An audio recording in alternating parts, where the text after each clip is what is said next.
Hello folks, and welcome to another Automann Talks. Today we are sitting in a new car brand that we haven't even featured on Automann-TV yet, and you can easily see it. It's an Alfa Romeo and it's the new Giulia, so the mid-size sedan that they're offering, which is competing against the Audi A4, for example, the Mercedes-AMG C-Class and BMW's 3 Series. So we luckily already did 240 kilometers this morning with this car, so a pretty intensive test drive that was starting here from Frankfurt to our normal and usual place near Kaiserslautern, where we film all those cars.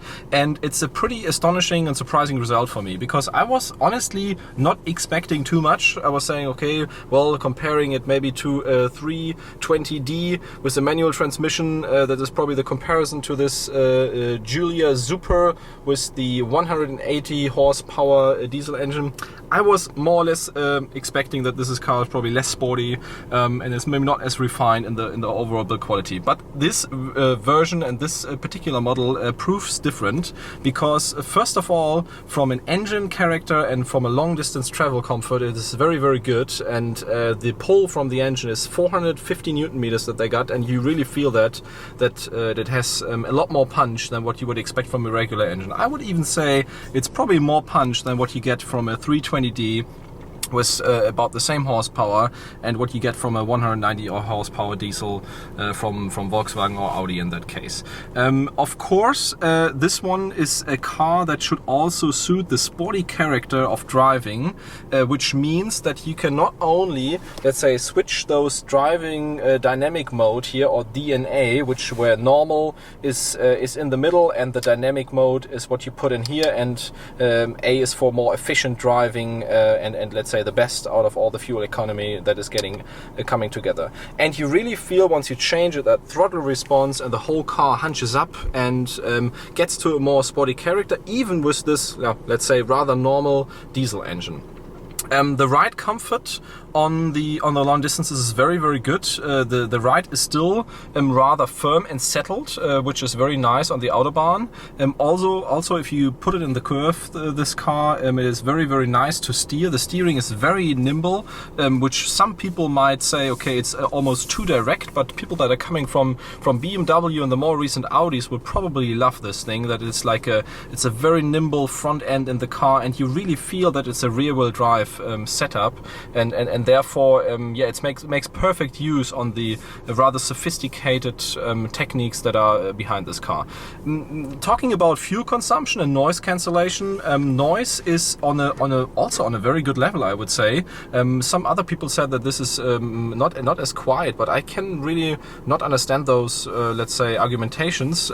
We were driving it mostly between 180 kilometers and 280 kilometers on the Autobahn, because we needed to get to our film location, and it was a very, very stable and straight ride, and the noise comfort was also on the very, very good side. Also, the fuel consumption, maybe I can pull this up here, was around 7.5 liters of diesel on the last 240 kilometers since we started here. And as you can imagine, I mean, driving 180 or faster on the Autobahn and letting the car all the time run while we do the standstill footage for the video and the drive and sound, I think that's a pretty reasonable number, and therefore you can easily think about figures of 6 or 5 liters in your everyday driving, which is, of course, for this kind of car and also for the power guys, very good. So overall, yeah, a very good, let's say, first impression here, and we will be uploading the drive and sound footage and all the other clips as usual, and I'm anxious to hear your opinion about this car, and let's get a debate about also what Alfa is really able to target with this new mid-size sedan that is now coming out, and I think it's a worthwhile option to at least check it out at the dealerships once it will be hitting those in the next couple of weeks. So, moin Leute, wie üblich das Ganze nochmal auf Deutsch. Wir haben heute eine ziemlich coole Möglichkeit, die Alfa Romeo Giulia hier schon mal relativ zeitnah anzutesten und Probe zu fahren. Wir sind heute tatsächlich von Frankfurt aus gestartet und haben innerhalb des Vormittags mal satte 240 Kilometer auf das Auto drauf gefahren und haben deswegen, denke ich mal, einen sehr guten Eindruck auch davon, wie sich das tatsächlich im Alltag bewegen lässt. Autobahn, schnelle Autobahnfahrt, Verbrauch, Verbrauch, Leistungsentfaltung und alles Mögliche. Jetzt mal abgesehen von der tollen Optik, die ihr natürlich dann auch im Drive and Sound Video von außen nochmal sehen werdet und auch ein paar Fotos, die wir auf Facebook hochladen, um das nochmal zu zeigen, habe ich natürlich jetzt erstmal vielleicht nicht allzu hohe Erwartungen dran gehabt, wie hier das Fahrwerk oder auch der Motor-Getriebe-Kombination ist, weil man natürlich immer denkt, okay, Alfa Romeo, da sind die vielleicht nicht ganz auf dem Level von dem, was BMW oder Audi mit einem 3er BMW bzw. mit dem Audi A4 auch gerade liefen. Umso erstaunlicher eigentlich, dass dieses Auto aus meiner Sicht mal genau mit diesen Konkurrenten, die ich gerade benannt habe, gut mithalten kann. Es hat mich auch so ein bisschen überrascht eigentlich, weil in erster Linie was auffällt ist, dass man eine extrem, sage ich mal, feinfühlige und gute Lenkung hat, sobald man dieses Auto einsteigt. Also hier wird wirklich der Vorteil dieses Heckantriebs komplett ausgenutzt, ähnlich wie beim BMW, diesen Heckantrieb-Charakter auch mitzunehmen, eine Lenkung, die völlig frei von Antriebseinflüssen natürlich ist und dementsprechend auch sehr, sehr fein ist. Auch auf der Autobahn, gerade obwohl sie sehr direkt ist und sehr, sehr, sage ich mal, fein anspricht, immer noch einen sehr ruhigen Charakter in dem Fall bietet.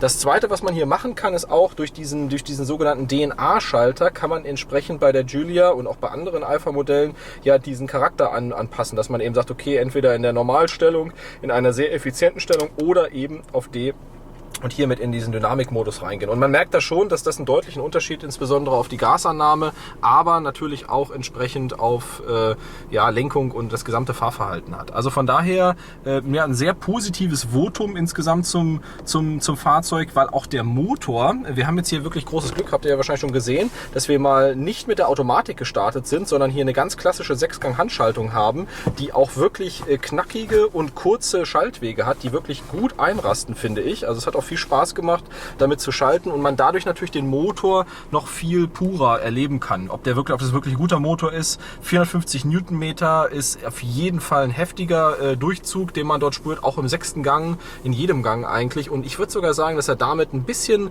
mehr Punch hat als ein 190 PS TDI aus dem Volkswagen-Konzern, sage ich mal, im Audi oder im Skoda Superb oder auch entsprechend im Passat oder im A4.